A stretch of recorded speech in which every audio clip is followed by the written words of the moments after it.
Welcome, everyone. I'm Curtis Smith, Director of Legislative and Regulatory Affairs here at the Texas Nursery and Landscape Association.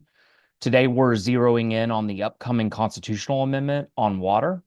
We're going to talk a little bit about the groundwater fight that happened during the special sessions and what all this means for the next legislative session and the future of water here in the state of Texas. If you have any questions during the webinar, please drop them into the chat and we'll try to answer some of them as we go through today's webinar. I want to welcome our guest today, Jeremy Mazur. Jeremy is the Director of Infrastructure and Natural Resources Policy at Texas 2036. Texas 2036 is a leading nonpartisan public policy think tank based here in Texas, focused on developing long-term data-driven strategies to secure our state's future prosperity. Jeremy brings over 20 years of experience from the Texas legislature and key state agencies. Before working at Texas 2036, Jeremy served as a chief of staff in the Texas House, a deputy chief of staff in the Texas Senate, as well as director of government relations at the Texas Water Development Board, and later at the Railroad Commission, which is our oil and gas regulatory agency here in Texas. There are very few people around the Capitol who carry his level of experience in and around the legislature, especially with his focus on water and infrastructure policy.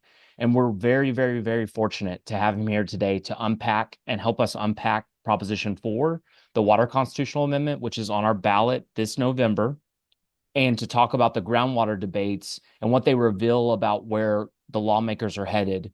And most importantly, what all of this means for regular Texans and TNLA businesses like nurseries, landscapers, and irrigators, both now and in the years ahead. So thank you, Jeremy, again for joining us. Jeremy, to kick it off, we're going to go into the constitutional amendment. Before we start with the constitutional amendment, can you kind of summarize where is the state of Texas on water? You know, we're a large state, obviously, and we're geographically diverse. But what would you rate us in terms of water security? Without intervention, where is the state of Texas headed on water? Well, great question, Curtis. And thank you so much for inviting me to be here as a fellow legislative alumni. It's great to be talking with another former chief of staff in the Texas House about why this was a big water session. To set it up for your listeners, the state faces two large water infrastructure challenges. The first is the need to expand and diversify our water supply portfolio for a drought-prone and growing state. And then the second big water infrastructure challenge that we face has to do with the problem of aging, deteriorating, leaking drinking water and wastewater systems. I'm sure your membership has had to put up with boil water notices or notices of insufficient service or water loss due to the age or deteriorating condition of their water systems. And that's really become a huge problem in Texas. And so when we look at the state of water infrastructure as a whole in Texas, we have these two long-term challenges. And an interesting piece of data to feed that point, Curtis, is that earlier this year, the American Society of Civil Engineers released their infrastructure report card. They gave an A through F grade for different infrastructure systems in Texas, just airports, roads, highways, dams, bridges. They gave our drinking water infrastructure a D minus. And for comparison, Curtis, just 5 years earlier, we got a C minus. That was a low side of average, but our systems have deteriorated to the point where the engineers just downgraded our infrastructure rating from a C minus to a D plus. I said that's what it is, a D plus. Now, when it comes to like wastewater infrastructure, 5 years ago, the engineers gave us a near failing grade of a D. Well, earlier this year, the engineers gave us a D minus. So we're one step closer to failing.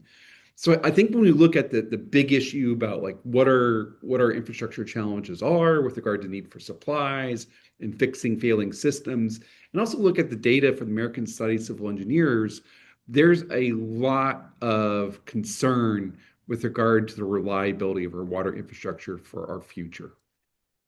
Okay. Yeah. Well, obviously a D minus. I don't know, with all the members here, maybe some of them a D minus is good, but D minus is not a very good score for the state of Texas. Not something we would hope to be receiving for anything infrastructure related here in Texas, let alone water.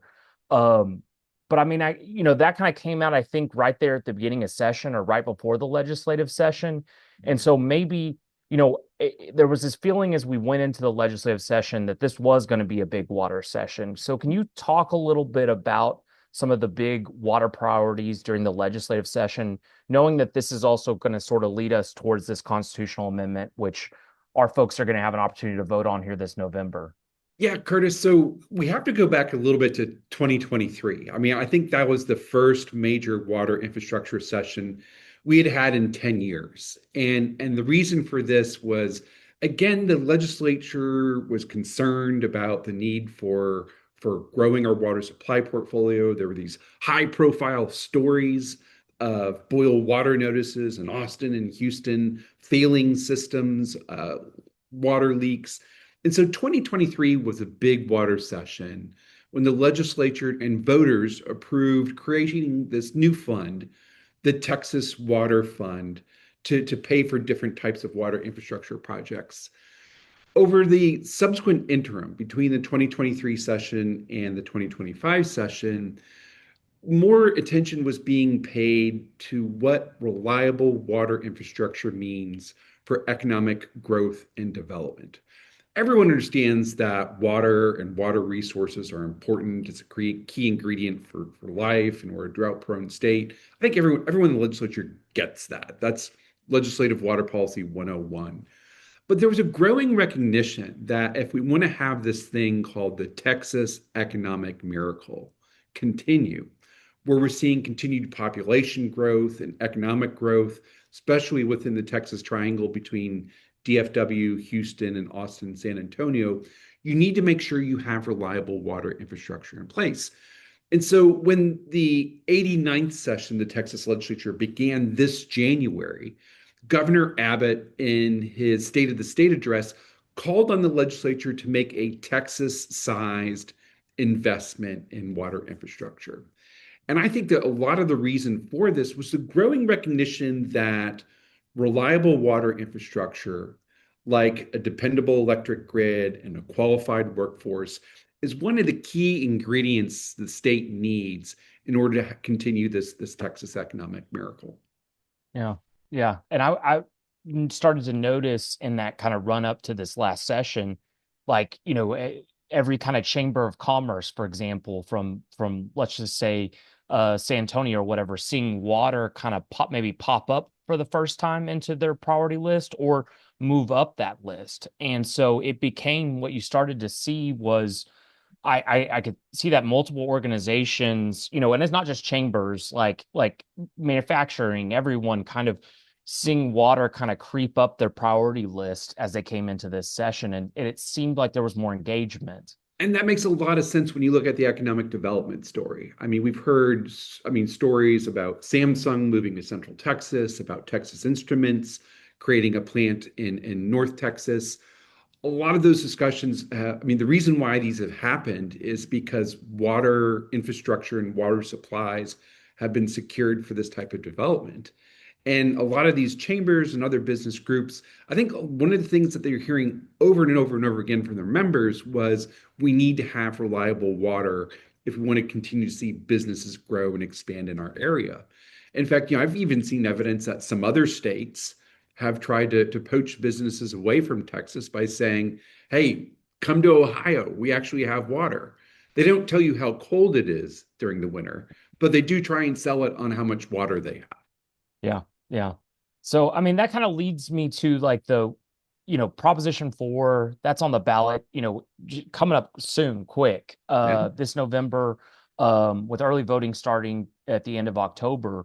What does Proposition 4 do, and how will that funding kind of flow into local communities? How does that work? Absolutely. Let me give a minute backstory and how we got to Prop 4. So the governor in January, no, it was actually early February, called on the legislature to make a Texas-sized investment in water infrastructure. And the legislature passed a package of bills one of which included HJR 7 that creates Proposition 4 on November's ballot. And what Proposition 4 does is that it proposes to dedicate $1 billion in existing sales tax revenues to the Texas Water Fund. And that would be $1 billion per year for the next 20 years. To be very clear, it does not increase or otherwise change existing taxes. It uses existing sales tax revenues to pay for water infrastructure. And Curtis, I think it's really important to note that this funding model is what the state and voters have already approved when it comes to transportation infrastructure. We already dedicate a portion of our sales tax revenues to the state highway fund. We've been doing this for just over 10 years. And this reliable, dedicated funding of sales tax revenues has allowed TxDOT to underwrite over $100 billion worth of transportation projects across Texas. And so the Prop 4 funding model, this dedication of $1 billion of existing sales tax revenues to the Texas Water Fund, is going to provide reliable, consistent, dedicated funding for water infrastructure. So hopefully we could build the water supplies that we need and fix the aging, deteriorating systems that are leaking too much. Yeah, I appreciate you hitting on the existing, it's all existing revenue that is expected to come into the state of Texas that will be dedicated for this purpose. And it's not a new tax. If anything, what we're doing is we're ensuring that we have this steady supply of dollars going to these projects, and that allows the Water Development Board to kind of stack the projects, right? And be able to move more projects more quickly as the funding hopefully if passed in November, then the funding starts to come through. What specific kinds of projects can Prop 4 funds go to? Great question, Curtis. And this goes back to the package that the legislature approved this year. And so you have HJR 7 that was proposed. You have HJR 7, which ultimately proposed Proposition 4. That's going to be on November's ballot.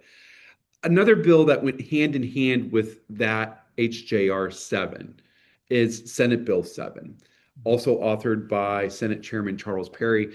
Senate Bill 7 instructs that first, at least 50% of this dedicated revenue be used for essentially water supply projects. And water supply in Texas is it's a big universe that includes new reservoirs, if practicable, uh, uh, new groundwater wells, desalination plants, water conservation, water reuse, aquifer storage and recovery.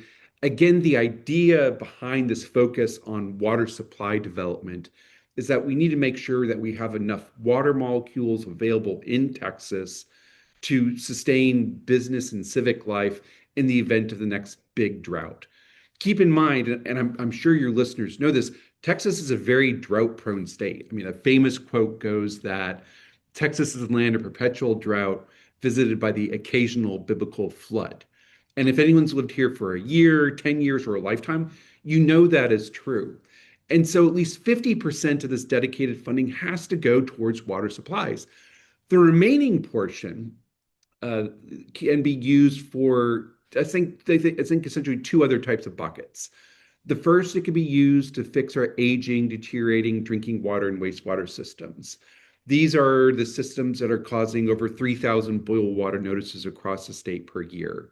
These are the same systems that are leaking enough water to fill a major storage reservoir in Texas. In fact, we leak enough water to fill Possum Kingdom Lake or Lake Buchanan here in Central Texas at least one time each year just due to water leaks. And so the money can be used to fix these systems, but it can also be used to pay for flood protection infrastructure.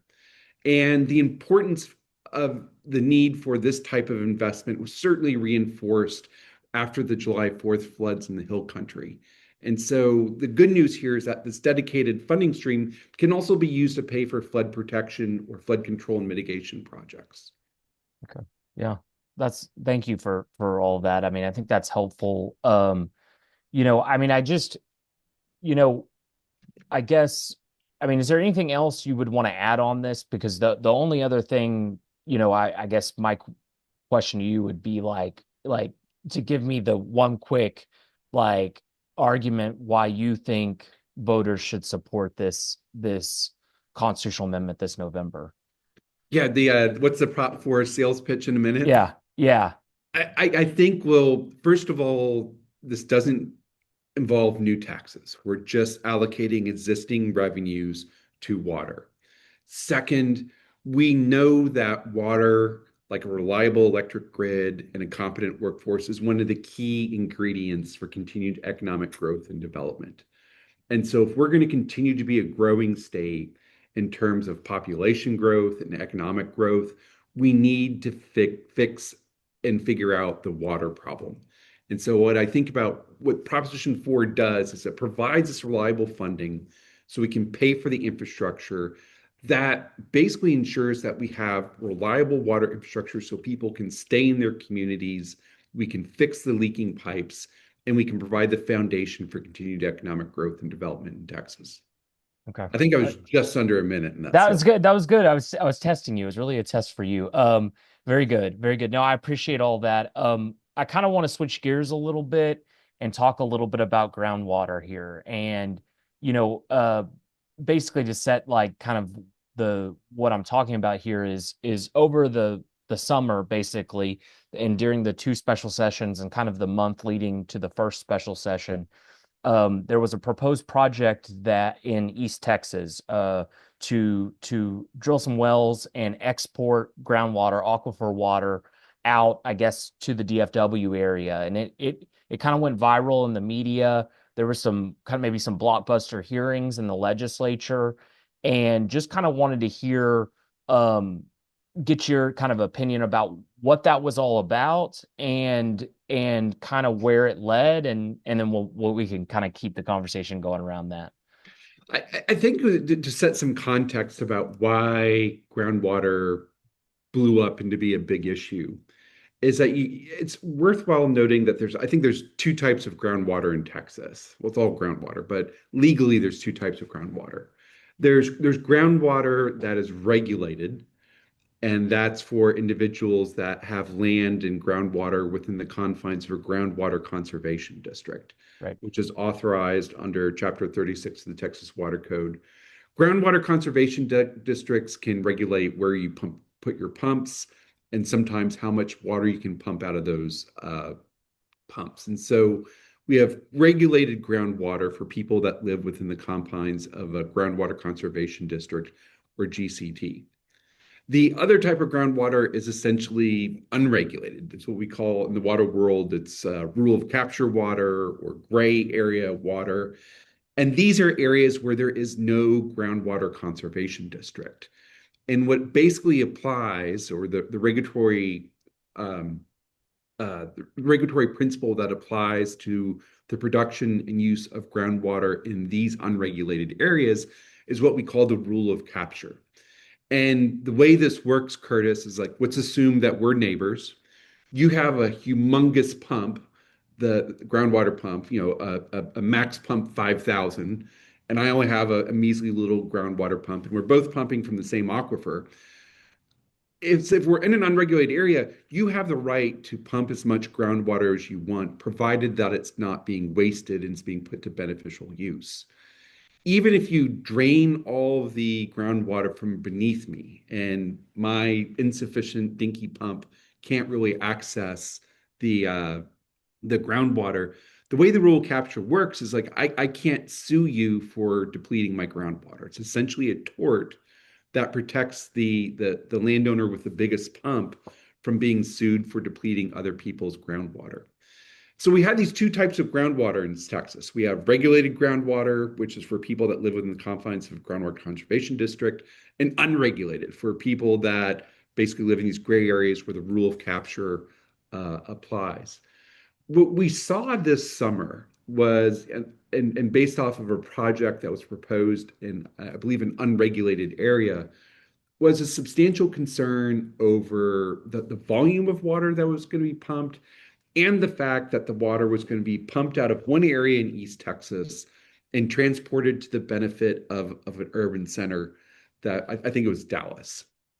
And politically, that was incredibly charged, where both legislators and residents were concerned about what this proposed project would do to the water availability within these regions. And I think that's a key reason about why groundwater became such a big, hot issue this summer. So, essentially what ended up happening during these specials was there were bills proposed that moved partway through the process, but nothing passed. And so I guess, want to get your opinion like about the future of groundwater battles, I guess. I mean, I guess there's been questions. I mean, I've heard, export guardrails, uh, you know, there are areas that don't have districts, and we could empower those local districts. Better data maybe at the water development. I mean, what do you see as like the future of this groundwater debate slash battle or whatever in Texas? So I'm going to start by throwing out a Texas 2036 policy objective. Yeah, as you said in your wonderful intro, Curtis, we're a data-driven policy think tank.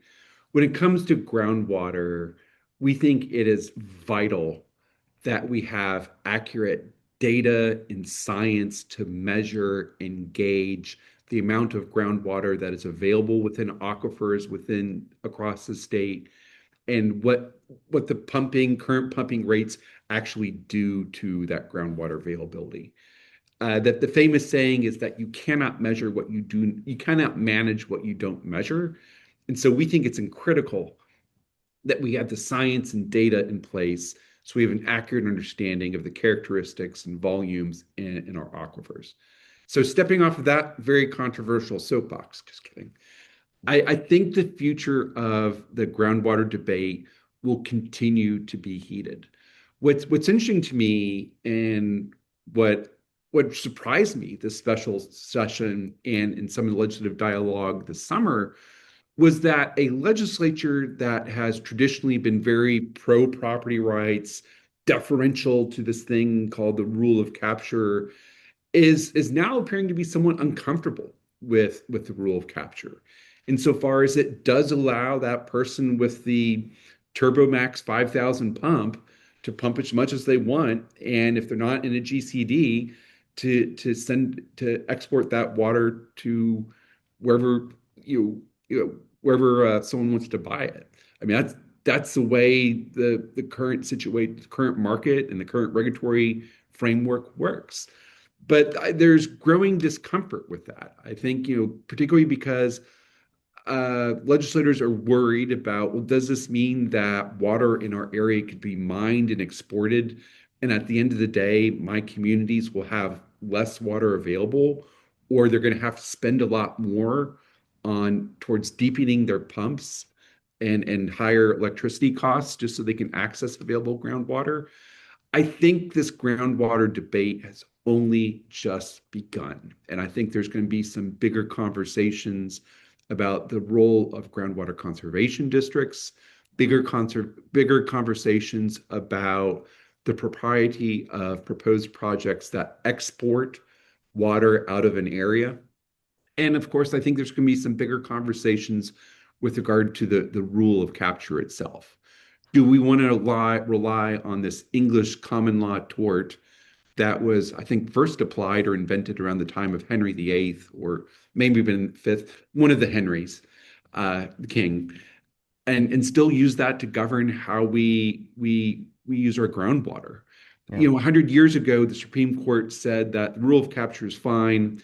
And we got to remember that groundwater is secret and occult. I mean, that was actually in the Supreme Court's decision in 1904. Well, groundwater is no longer secret and occult. We have the ability to measure and study our aquifers. I think that's going to be one of the key things we need to do in order to better understand how to manage our groundwater resources. Right, right. No, that's yeah, it's going to be interesting to watch, and I assume there will be, numerous like interim hearings in the legislature this interim kind of in the build up to next session, and to even more kind of see where legislators are on groundwater. But it's definitely something to pay attention to and be aware of. I mean, for any of our members who use groundwater for their business or for their homes, to be aware of, do you have a groundwater district? And if anyone has any questions after this webinar, I'm happy to help try to track that down and help them understand what rules are in place with their specific groundwater district or not. And it's because it's an interesting deal is that, many people in that East Texas area, they didn't realize that they were, I don't think many people in some of those communities realized they didn't have the same groundwater rules that maybe other counties had. Yeah. And that's a tough time to find that out when you're in the midst of a project that is, being proposed and pushed forward. And Curtis, one of the other issues that we have is that we have about 99 groundwater conservation districts across the state. Some of these groundwater conservation districts, they're rather mature, sophisticated operations where they have the data and the science that describe how the aquifers within their jurisdiction work. I think a famous example is the Edwards Aquifer Authority, which stretches between South Austin all the way down to San Antonio. But there are other groundwater conservation districts where they don't have a big staff or large budget, and they may not have the data or the scientific resources they need in order to make appropriate, not accurate, not appropriate, accurate decisions with regard to groundwater use. And so I think it's worth looking at GCD resources, looking at the data and the science. But I think you're completely right. And if I were to bet a cup of coffee, I would bet that the interim charges will certainly include groundwater use and regulation. And something I wasn't planning to bring up, but we were discussing before. We were talking a little bit about the city of Corpus Christi, and for our industry right now, Corpus Christi I think is either in stage 3 or 4, and that means there's no landscape watering allowed in the city of Corpus Christi. And Corpus Christi, obviously, it's a major tourist area as well in the state of Texas, and so they can't outdoor watering. Actually impacts their malls, their tourist facilities, and stuff like that. And some of our members do that work, and yet they had a plan they've been working for, I think, more than a decade Mhm. on some desalination projects. One of which was pushed by the city of Corpus, and it was one of the votes towards building this project that was about to take place, and the council actually voted the project down. This was a week or two ago, Yeah. and I was curious if you had any observations on that. That's they're at a kind of a dire situation with the amount of water they have in Corpus. They have a proposed project that would seem to provide more water for that community once it was built, but still the local policymakers voted it down. What does that say about Corpus or the rest of the state? Because here's a community that I think is in a maybe one of the tougher spots in the state, and yet not able to find, I guess, the political will to move forward on big projects. So I mean, what kind of observations do you have on that one? Curtis, I think what happened in Corpus Christi is the story that was heard all across the water world in Texas. When we started talking, Proposition 4 on November's ballot and the historic water session earlier this year, these were huge, big things for Texas water policy and infrastructure. But I think what happened in Corpus was very stunning. And this desalination project that had been in the works and been in the plans for decades was just basically halted by the city council's decision a few weeks ago, like you said.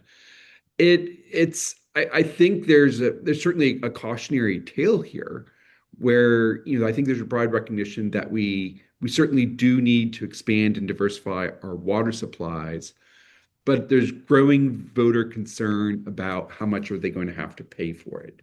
And the fact that the cost of this desalination project kept on going up and up and up, really, I think, gave the council greater apprehension with regard to the project, which is basically my understanding of why they made the decision that they did a few weeks ago. Uh, it's true. I mean, these costs can go up, especially in inflationary environments like we've been in for the past 5 years. When Texas 2036 looked at the data on the state's long-term water infrastructure costs and adjusted it for inflation, we saw that there's certainly been like a 5 to 8% increase so over the past 5 years. I think one takeaway from that finding is that it's certainly cheaper to do your projects now than it is to wait 5, 10, or 15, 20 years because those costs are certainly going to go up. Right. Water infrastructure is oftentimes easier said than done, but it's important to be mindful of like what the ultimate costs are, but they're not going to be cheap from here on out. All the easy water is done. The cheap reservoirs or groundwater wells that were dug, or built, half a century ago. And so the water of the future will likely be more expensive, especially it's going to be involving seawater, groundwater desalination, water reuse, and so forth. Well, and I think this is a good segue thinking about the city of Corpus. I mean, kind of from the household slash kind of property owner perspective, what do you think people should be expecting in this kind of near term, in the next 1 year, 2 years, 5 years, in terms of like kind of water rates, like how much they're going to be paying for water, price per gallon or whatever, and or restrictions, reliability? Where do you see that? I mean, uh, playing out over these next couple years to 5 years, And just Corpus or just statewide? statewide. Yeah, I one thing I really like about what the legislature did this session by creating this Texas dedicated funding for Texas Water Fund is that we're looking in this focus on expanding our water supplies. I think when we expand our water supply portfolio, even if we have to pay for it, we're gonna have to, through state sales tax revenues. There may be some rate adjustments in some localities to pay for their share of these projects. But when we approach water infrastructure from the point of view of abundance, and we make water more plentiful and available, especially during times of drought, this avoids the need for heavy-handed government regulations, such as telling people, when they can, how long they have to take their showers or whether or not they can wash their car. I like public investments in water supplies as an alternative to heavy-handed government intervention or regulation. And so I think the abundance approach has its upsides, but that's going to require state and local investment in the long run. And so, yes, I think water infrastructure has been largely subsidized for the federal government for a very long time. That era of federal subsidy is coming to a close, especially with the austerity measures that the current administration is proposing, and for good reason. I mean, we have this massive budget deficit that's also a substantial liability for the nation. And so the fact that the state of Texas is willing to put up sales tax revenues to pay for water infrastructure is a good thing. I think it's also going to require being mindful that, if you want to have reliable water infrastructure, that's also going to be something that local ratepayers will have to pay for as well. Now, I say all this, and this is happening at a time when our homeowners insurance premiums are going up, business insurance premiums are going up, local taxes are going up. It's hard to sit here and say, like, yeah, we should brace for higher rates when everything else under the sun, including your basket of groceries at HEB, is more expensive than it was 10 years ago. So I think when we look at investments in water, that we look in towards, making smart, wise investments and be most cost effective and efficient as we can in terms of procurement, but also, procuring those water projects that are needed, don't waste water, and deliver to the best value to ratepayers. So, I mean, want to still ask this specifically, even though I think you kind of covered it a little bit in that last, but for our TNLA members, we keep a close eye on local conservation programs, often from the utility side. Um, we watch, water related ordinance updates and stuff at the local level. As you look out into these years, these coming years, do you think that there will continue to be those kind of like, you know, I mean, you called them maybe heavy-handed regulations at the local level of who can use water and how. Do you think that that's going to continue over these years ahead, or is that, or I mean, because it sounds like what you're saying earlier is if we can make the investments, the strong, smart investments now, we're going to decrease, those needs for utilities and cities to come in and maybe, say you can shower, but you can't wash your car for the next 3 months. I think it really depends on what the supply and demand is with regard to water. I mean, if the demand continues to increase with population and economic growth, and we don't expand our supplies, then that opens the door for greater regulatory intervention. But it also has to do with drought conditions. Right now, about 80% of the state is miraculously out of drought. Right. And theoretically, it was supposed to rain in Austin today, and naturally it didn't.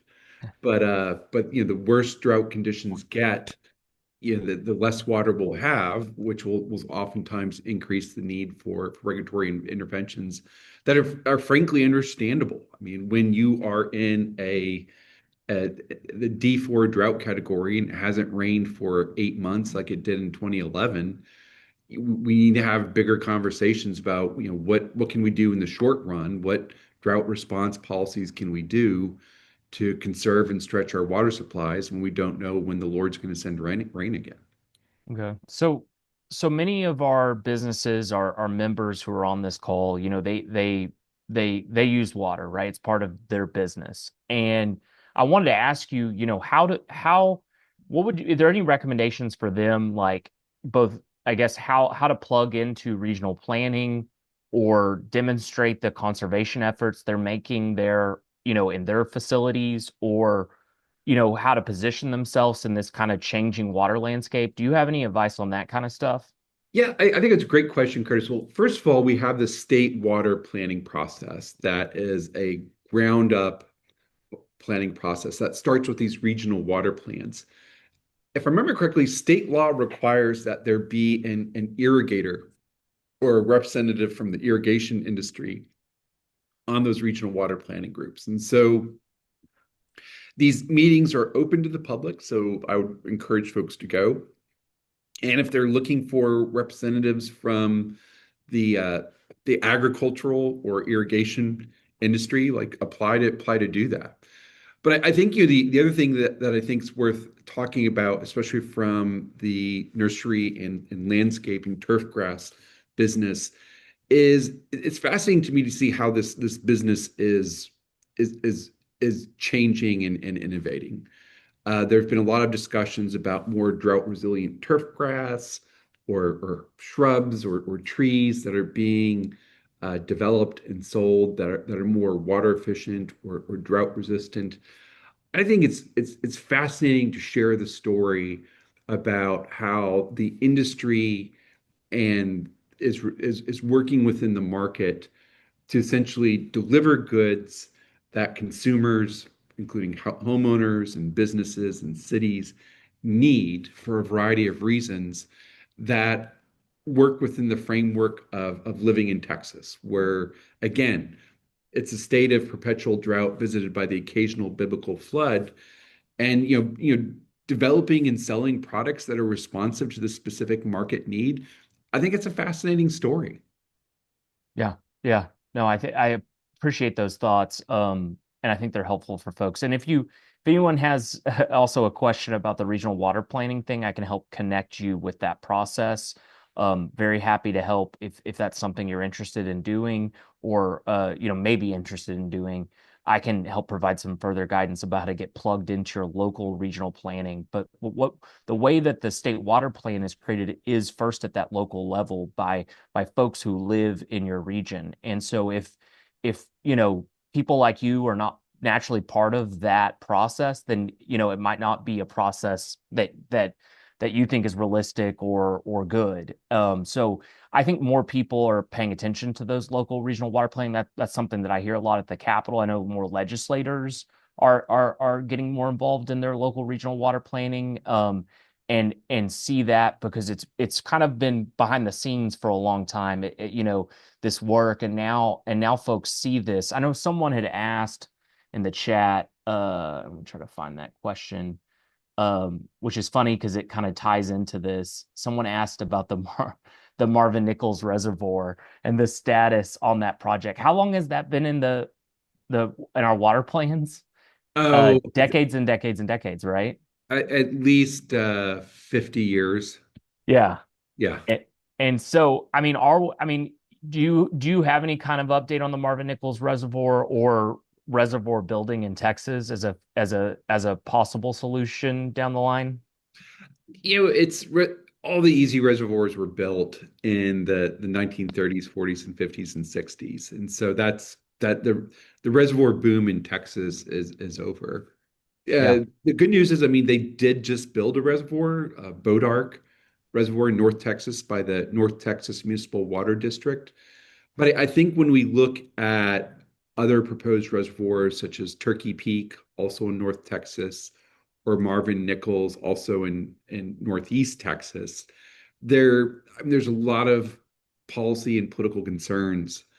There's a lot more landowners that are affected by these proposed reservoirs than there were in the 1950s when they were condemning land to make a lot of these reservoirs. Then the costs themselves are also going up. I think the Turkey Peak Reservoir is being delayed somewhat because the bill for the region for making that reservoir has gone from, I think, $100 million to over $200 million. And so that's definitely delaying progress towards building that. With regard to Marvin Nichols specifically, I couldn't predict what or if or when anything is going to happen. But what I do find fascinating is that after over 25 years working in or with the legislature on water policy, nothing's changed on this specific reservoir. Yeah, yeah. I think I was doing some research recently, and I think I read that Lake Travis, I think it was 200 like landowners to build Lake Travis at that time. And I don't there's it's hard to find space in Texas where for a reservoir that is 200 landowners, right? In and around the major metros. And so you're talking about a large amount of eminent domain, right? A large amount of properties to build any reservoir project. I mean, Texas history is that we did have a lot of, you know, farmland and a lot of kind of space that was not so densely populated. But now, especially, I mean, you mentioned the Texas Triangle earlier, especially in the Texas Triangle, right? I mean that would be where probably you would be looking for reservoir projects, but there's quite a bit of density kind of everywhere now. And so the space to do those kind of projects is not really there. Um, I'm looking across, looking at these questions, and seeing if there are any that I'm going to throw out here. Um, one was someone asked if for Proposition 4, does it say specifically in the ballot language that it's not a tax increase and only the utilization of existing sales tax revenue? Do you know? No, no, it doesn't. And so well, partly. So the ballot language itself, it basically says it proposes to dedicate state sales and use taxes to the Texas Water Fund and the allocation thereof. The ballot language is somewhat murky, honestly. It doesn't specify that it's not a tax increase. It does say that it provides for the appropriation of state sales and use taxes, but doesn't clarify that it's existing state sales and use taxes. If you want to dive deeper, you want to read HJR 7, which is the the resolution that the legislature approved earlier this year that created Proposition 4. And HJR 7 provides a little bit more color, if you will, in terms of describing what Prop 4 does. This $1 billion per year sales tax dedication for 20 years. There's some interesting caveats in there. For example, like if we have a major disaster, it allows the legislature to suspend that revenue dedication temporarily in order to use that money to help the state with recovery from a disaster. There's also a provision in there saying that the dedicated revenue from Prop 4, this $1 billion, can't be used to transfer groundwater from one area to the state or the other. And I think that's responsive to this issue that was certainly percolating earlier this year in the legislature, where members were worried about exporting groundwater from one region of the state to others. Right. And the only other question I see in the chat is someone asked specifically about HB 215 by Cody Harris in the first special, which was the relating to liability of a landowner for the withdrawal and beneficial use of groundwater. And they asked, do you see this coming back in the coming years? And does TNLA recognize how big of a litigation nightmare this could be? Shane, I'll jump on that one. Is just that yes, like we'll continue to watch this. This is a, let me say this for Chairman Harris, is that he was reacting to a situation that was going on in his district, and I think there were a lot of ideas that he was filing, and I think this will be just something that TNLA will pay close attention to, because the policy solution that the legislature decides on for groundwater moving forward in this next session or its next special or the next session after that, it could have severe consequences on our industry or anyone in the state of Texas. And so we'll be closely monitoring these ideas. There will be a lot of folks involved in any groundwater policy discussions in these future sessions. I mean, there are a lot of people. I mean, we're TNLA, the Texas Nursery and Landscape Association. We're also a member of the Texas Agriculture Council, and so we work with our fellow ag folks.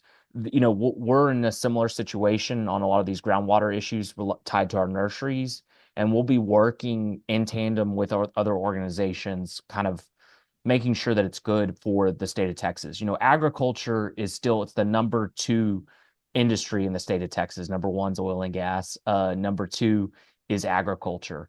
And so the legislature I will hope, and what I'll be pushing for and our association will be pushing for, is to make sure that, we keep agriculture in mind as we think about any groundwater changes to the law in future sessions. And I think that's a big deal to a lot of these lawmakers as well. So sorry, Jeremy, I jumped on that one. Perfect.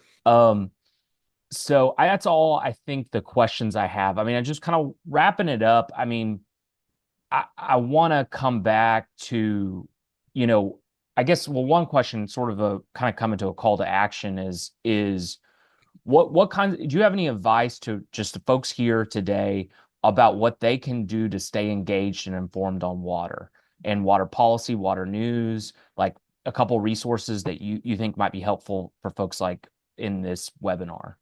I think that the best place to start is first, always know where your water comes from. I think one of the things that's always interesting to us when we talk with folks, we often ask like, "Hey, do you know where your water comes from?"